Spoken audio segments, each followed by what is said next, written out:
Bonjour, je suis Céline Rigaud, médiatrice culturelle au musée Gallet-Juillet et aujourd'hui je vais vous présenter des photographies de Maurice Gallet que l'on conserve au musée Gallet-Juillet. Donc il s'agit de photographies d'enfance jusqu'à l'âge adulte que le musée conserve par l'intermédiaire d'albums photos qui ont été faits par la famille.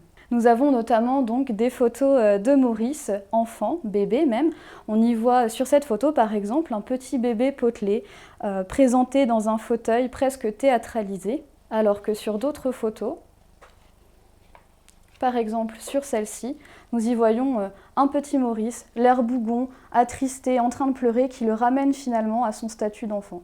Du fait de sa classe sociale aisée, et donc de la classe bourgeoise à laquelle il appartenait, Maurice Gallet a pu partir en vacances et notamment en bord de mer. Nous en conservons quelques souvenirs avec ici deux petites photographies de Maurice en train de jouer avec un seau d'eau à la plage. Nous savons que Maurice a commencé à aller à l'école à l'âge de 4 ans. Nous avons ici une photographie qui date de 1900, donc Maurice avait 5 ans, qui a été prise à l'Institut Saint-Joseph de Creil. Maurice est ici au centre et tient justement le petit écriteau. Maurice Gallet avait énormément d'activités culturelles pendant ses temps libres. On sait notamment qu'il a commencé à jouer au piano à l'âge de 5 ans. Mais il avait énormément de passe-temps, comme par exemple le théâtre qu'il pratiquait avec ses amis.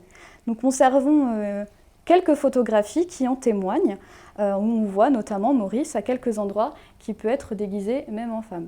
Et finalement, la vie d'adulte de Maurice est marquée par la Première Guerre mondiale, donc à laquelle il va participer. En 1916, il intègre Saint-Cyr pour être formé justement à la guerre. Il a le grade d'aspirant et il intègre le 106e régiment d'infanterie. C'est au 15 septembre 1916 qu'il va partir au front à Bouchaven dans la Somme.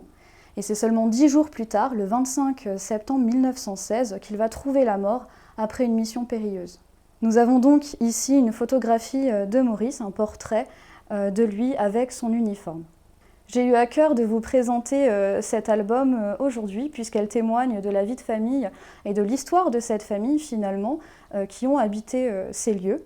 Finalement, l'existence même de ce musée est la conséquence directe du décès de Maurice à la guerre puisque, n'ayant pas d'héritier direct, Auguste et Berthe Gallet, les parents de Maurice, ont décidé de faire don de cette maison à la ville de Creil, de manière à ce qu'elle soit ouverte au public. Donc c'est indéniablement un moyen pour la famille Gallet de faire perpétuer la mémoire de leur fils. Je vous invite à venir nous visiter au musée afin que vous puissiez aussi vous imprégner de ce lieu. Je vous dis à bientôt au musée Gallet-Juillet.